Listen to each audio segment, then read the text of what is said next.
International Day for the preservation of the ozone layer. அனைத்துலக ozone படல பாதுகாப்பு நாள். உங்களிடம் கூறுவோம்.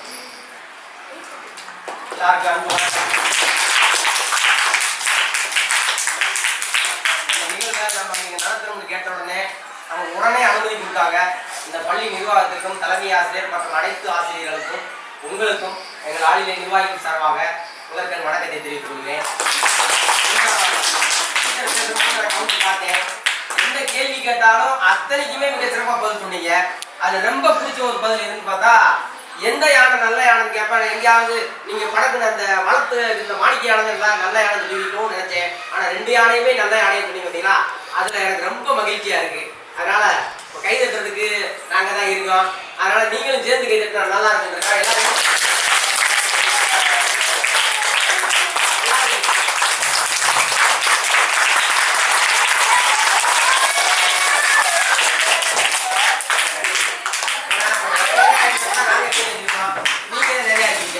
அதனால நீங்களே கை தட்டி நமக்கு நாமே பாராட்டிக்குவோம். நமக்கு நாமே பூமியை காப்பாற்றுறோம். எல்லாரும் என்ன பண்ணுவாங்கன்னா, பூமியை பார்க்குறேன், பூமியெல்லாம் ஒன்றும் பார்க்க வேண்டியதே இல்லை. உண்மையிலேயே ஓசோன் மண்டலம் பாதிக்கப்பட்டப்ப ஐநா சபையில் உள்ள நாடுகள் அத்தனையும் ரொம்ப வருத்தம் தெரிவிச்சு எத்தனையோ கோடிகளை ஒதுக்குனாங்க. ஓசோன் மண்டலத்தில் எப்படியா நம்ம செய்வீங்க ஆகணும், நமக்கு பெரிய பாதிப்பாயிரு. ஆனால் 2 வருஷத்துல கொரோனா நம்ம வீட்டுக்குள்ள உட்காந்தப்ப ஆட்டோமேட்டிக்கா ஓசோன் மண்டலம் மிக சிறப்பாக மாறிடுச்சு. அதனால மனிதன் வந்து இயற்கைக்கோ பூமிக்கோ நம்ம எதுவுமே செய்ய வேண்டிய அவசியமே இல்லை. அது கவிதை கூட நம்ம சொல்லியிருப்போம். நம்ம புடுங்குற எந்த ஆணியுமே தேவையில்லாத ஆணிதே. இப்ப நம்ம ஏன்னா மரம் வைக்கிறோம் அப்படின்னு கேட்டா, சாலைகளை கூட நம்ம வரிசையா போட்டுட்டோம். அப்ப பறவைகளுக்கோ இயற்கைக்கோ வரிசையா மரம் வைக்க தெரியாது. 5 அடிக்கு ஒரு இடம் மரம் வைக்க தெரியாது. அதற்காக மரம் வைக்கிறோமே தவிர நாம செய்ய வேண்டிய வேலை எதுவுமே இல்லை. சரி, இன்னைக்கு வந்து உலக ஓசோன் வந்துடும். அந்த தினத்தை நம்ம நினைச்சு பார்க்கக்கூடிய ஒரு இருக்கு, கண்ணுக்கே தெரியாது. ஓசோன் படலம் என்பது நம்ம கண்ணுக்கே தெரியாது. அப்படி ஒரு கண்ணுக்கே தெரியாத அந்த படலத்தை நாம் உயிர் வாழ்வதற்கு தேவையான அத்தனையும் செஞ்சுட்டு இருக்கு. அந்த பயிர் வளர்றதா இருக்கட்டும், நம்ம ரோட்ல நடக்கிறதா இருக்கட்டும், நேரடியா சூரிய உதயங்கள் வந்துச்சுன்னா ஒரு வினாடி கூட இங்க எதுவுமே இருக்குங்க, பூரா கருகி சாம்பலா மாறிடும். அப்படிப்பட்ட ஓசோன் ஒரு படலம் இருக்கு அப்படிங்கிறத நம்ம இந்த நாள்ல தெரிஞ்சுக்கணும். அதுக்காகத்தான் இந்த ஓசோன் கருத்தை நம்ம தேர்ந்தெடுத்துருக்கோம். இப்ப இந்த விதையை நாம இங்க உங்களுக்கு விதை கொடுக்கணும். 50 ரூபா கொடுத்தா 100 ரூபா கொடுத்தா எவ்வளோ உயர மரத்தை அழகா கொடுத்துருவாங்க, மரக்கன்று கொடுத்துருவாங்க. நம்ம பக்கத்திலே கார்டன் இருக்கு, நான் அப்பா சொல்ல வாங்கி கொடுத்துருவாரேன், நான் ஏன் இதை போட்டு வளர்க்கணும் அப்படிங்கிற ஒரு கேள்வி வருமா இல்லையா? இல்லை பாருங்க. ஏன் அப்படின்னா, இப்போ அப்பாட்ட போய் 100 ரூபாய் செலவு பணம் கொடுத்துருவாரு, செலவழிப்போம்ல. இதே 100 ரூபாய நீங்க அப்பா வேலை பார்க்குறவங்க கூட போய் நானும் வேலை பார்க்குறேன். உதாரணத்துக்கு கட்டட வேலை பார்த்தா அந்த கட்டட வேலை கூட நானும் வேலை பார்க்குறேன். அல்லது வேற ஏதோ ஒரு வேலை கலைக்கு போறாங்க, நானும் வந்து உங்க கூட கலை கட்டேமான்னு சொல்லிட்டு நீங்க அந்த வேலையை 24 நேரம் அந்த வேலையை கஷ்டப்பட்டு பார்த்துட்டு வாங்கின சம்பளத்தை நீங்க கையில வச்சிருந்தா எவ்வளவு சந்தோஷமா இருக்கும். வாங்கின 100 ரூபாய் சந்தோஷமா இருக்குமா, நீங்க உழைச்சு பெற்ற அந்த ரூபா சந்தோஷமா இருக்கும்? அவ்வளவுதான். 50 ரூபா கொடுத்தா ஈஸியா நமக்கு மரக்கன் கிடைச்சிடும். இப்ப இந்த கைனால உங்களுடைய அன்புனால அந்த பாசத்தினால இந்த விதைய நீங்களே கொண்டு போய் டப்பாவிலையோ அல்லது வேற ஏதோ தொட்டிலையோ அல்லது ஏதோ பை விற்கிறாங்க, திணை பை, மரம் வளர்க்கறதுக்கான பை, அந்த பையிலையோ போட்டுட்டு நீங்களே ஒன்றும் ஐடியா கேட்க வேண்டியது இல்லை. அந்த இடத்துல இருக்க மண் எடுத்து போடுங்க, உங்க வீட்டு முன்னாடி இருக்க மண் எடுத்து போடுங்க. இந்த விதையை ரைட்டா அதுக்கு முன்னாடி விடுங்க, சும்மா ஒரு அரேஞ்சு உள்ள போனா போதும். தண்ணியை ஊத்துங்க, ஆட்டோமேட்டிக்கா அது வளர்ந்துடும். அப்படி வளர்ந்த உடனே அந்த இலையை பார்க்கும்போது உங்களுக்கு ஒரு ஆனந்தம் இருக்குமா இல்லையா? மரத்துல வந்து பல கோடி மரம் இருக்கு. எல்லா விதையும் மரமாகணும் மரம் நினைக்கிறது இல்லை, ஆனாலும் அத்தனை விதையும் கொடுக்குது. அதனால நீங்க எல்லா விதையுமே வளர்ந்து நினைக்க வேணாம், வளரும் கண்டிப்பா. ஒருவேளை வளரும் போது ஆடு கடிச்சிடலாம், அது நம்ம கிட்ட இருக்கக்கூடிய குட்டி பிள்ளைய சின்ன பிள்ளைய புடிங்கி எரிஞ்சிடலாம். கவலைப்படாதீங்க. அப்படி இருந்தா கவலைப்படவே வேணாம், மீண்டும் உங்களுக்கு விதை தருவாங்க, வளர்த்துக்கலாம். ஆனால் நீங்கள் போட்ட அந்த விதை முதல் இலை அப்படி வந்துச்சுன்னா நீங்க நிச்சயமாக எதிர்காலத்துல என்ன வருவீங்க, மிகப்பெரிய அதிகாரியா வருவீங்க, மிகப்பெரிய இடத்துல இருப்பீங்க, மிகப்பெரிய அளவில் சம்பாதிச்சிருப்பீங்க. அப்போ இந்த பள்ளிக்கூடத்துக்கு வந்து நீங்க நிக்கிற போது சம்பாதிச்சிருக்கீங்க. நான் படிச்ச பள்ளிக்கூடம், நான் அன்னைக்கு ஒரு விதை போட்டேன், என்ன சொல்லுவீங்க? அன்னைக்கு நான் போட்ட விதை, நான் போட்டது விதை, நான் போட்டதுன்னு அப்படி சட்டமா சந்தோஷமா சொல்லுவீங்க பாருங்க.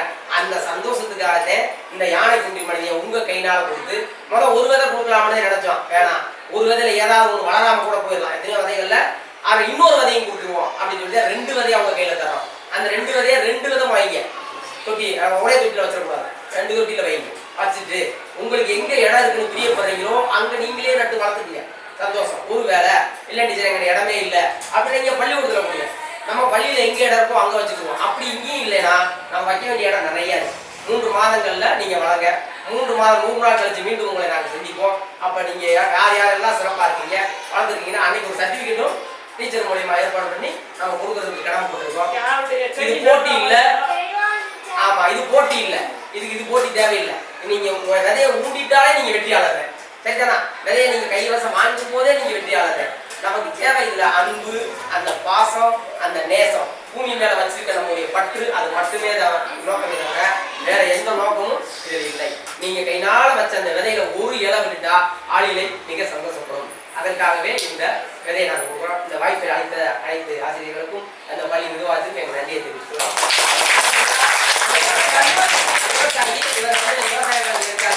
பள்ளி விதையிலிருந்து எல்லா விதையும் போட்டு வளர்க்கக்கூடியவர். அவர் அந்த உணர்வை சொல்வார். இந்த விதையுடைய உணர்வை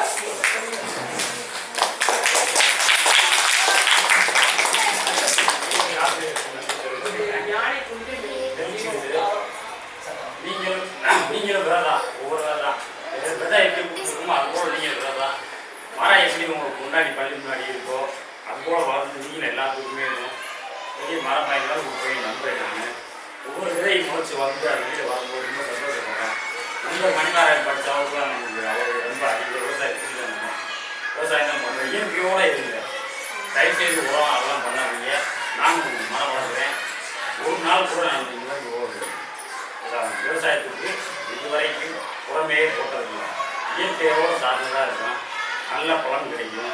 அது போல நீங்கள் பலன் எடுப்பீங்க. ஆசிரியர்கள் வளர்க்கப்பட்டாங்க. மரங்கள் சாலை நெடுக வளர்க்கும் போது வெற்றில பார்த்தா வருத்தமாக இருக்குது. மரம் எப்படி நல்லது செய்யோ அதுதான் நீங்களாம் வளர்ந்து ஒரு அதிகாரி ஆகிட்டீங்களா அந்த இடத்துல கட்டாய நீங்கள் வந்துட்டீங்களா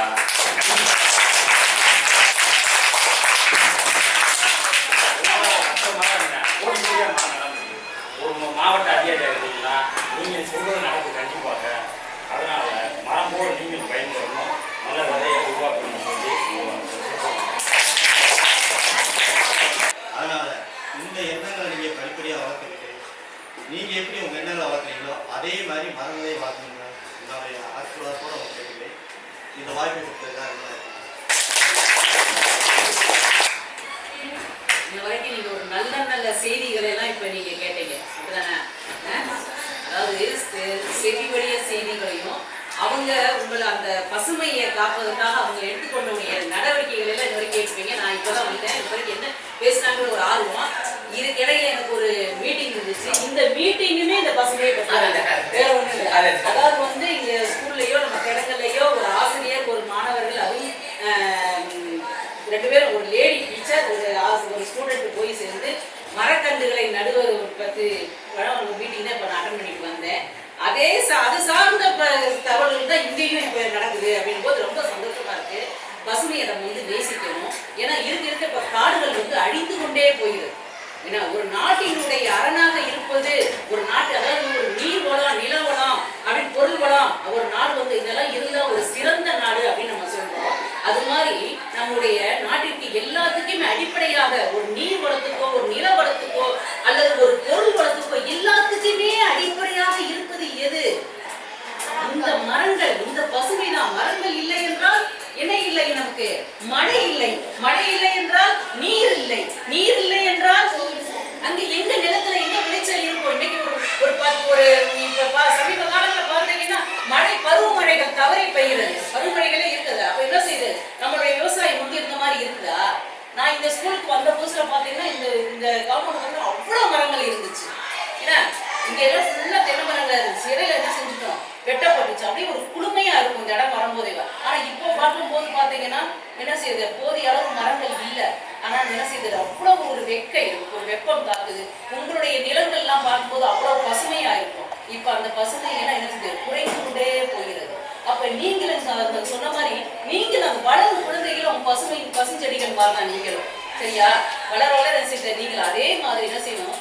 எனக்கு ஒரு பெரிய என்ன ஆசைன்னா ஒவ்வொரு குழந்தைகளுக்கும் ஒவ்வொரு வீட்டுல வந்து நமக்கு போதிய இட வசதி இருக்காது. நம்மளுடைய பொருளாதார வசதி இருந்த மாதிரி நம்மளுடைய வீடுகள் அமைந்திருக்கும். எனக்கு ஒவ்வொருத்தங்களும் சின்ன வீடாக இருக்கும், முன்னாடி வந்து சின்ன ஒரு இடமா இருக்கும், ஏன்னா இல்லை பெரிய இடம் நிறைய இடம் இருக்கும், இல்லை நமக்கு அந்த வசதி கூட இருக்காது, முடியலையா?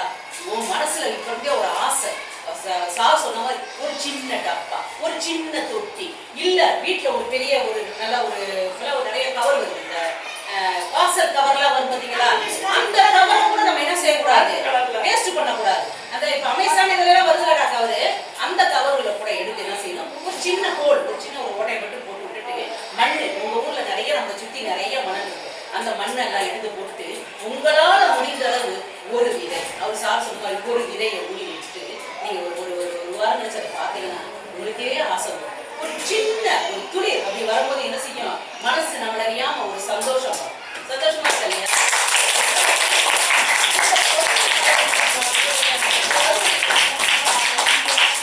சரி சரி, உங்களுடைய கைகள்னால அந்த நீங்க எந்த விதம் பண்ணாலும் கண்டிப்பா உண்டா, அதுல மாற்றமே கிடையாது. நாங்க ஊன்றதை காட்டி நீங்க நீங்க வளரும் குழந்தைகள், ஏன்னா அந்த வளரும் பயிர் என்ன செய்யும், உங்களை மாதிரி அப்படியே வளர்ந்து கொண்டே போகும். சரி, இதே மாதிரிதான் நான் என்னுடைய வீட்டுல பாத்தீங்கன்னா எனக்கு பசுமைனா ரொம்ப பிடிக்கும், என்ன செய்யும் செடி கொடிகளை வளர்க்கறது ரொம்ப பிடிக்கும். அப்படின்னா எங்க வீட்லயும் சொன்ன மாதிரி முன்னாடி எனக்கு இடம் இல்லை, அப்ப நான் என்ன செய்யணும் அப்படின்னா என்னுடைய மாடி தோட்டத்தை நான் ஒரு தோட்டமா எடுத்துக்கிட்டேன். என்னுடைய மாடி தோட்டத்தை ஏன்னா இந்த மாடியை என்ன செஞ்சுட்டேன், ஒரு தோட்டமா எடுத்துக்கிட்டு அந்த மாடியில பாத்தீங்கன்னா நானு அது ஒரு பாதுகாப்போட வச்சு என்ன செஞ்சேன், ஸ்டாண்ட் போட்டு ஒரு என்னால் முடிஞ்ச அளவுக்கு தொட்டிகளை வாங்கினேன். இந்த நம்ம கடையில் இருக்கிற அந்த பெயிண்ட் பாக்கெட்ல இருக்க அதெல்லாம் வாங்கினேன், மண்களை சேகரிச்சேன்.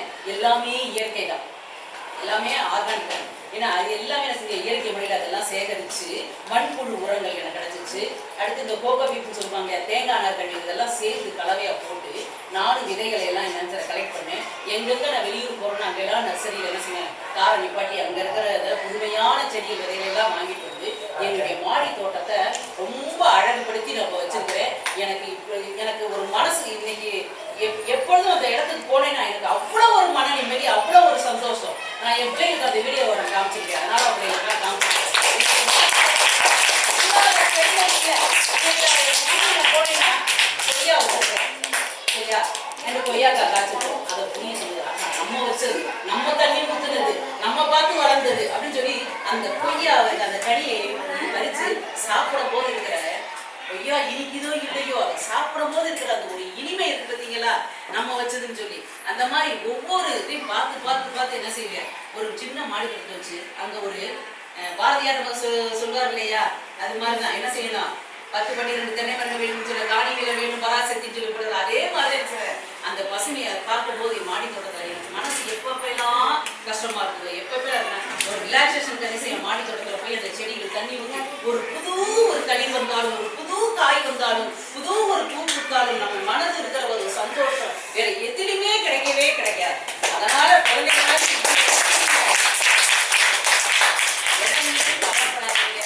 உங்களுடைய இடம், உங்களுக்கு மாடி மேல இடம் இருக்குது, மாடி இல்லை வீட்டு முன்னாடி இருக்குது, உங்களால முடிந்த ஒரு சின்ன செடியை என்ன செய்யணுங்க, ஊனி வச்சு அழகு பாருங்க. பசுமையை நம்ம என்ன செய்ய வேண்டும், பசுமையை நேசிப்போம், பசுமையை காப்போம்.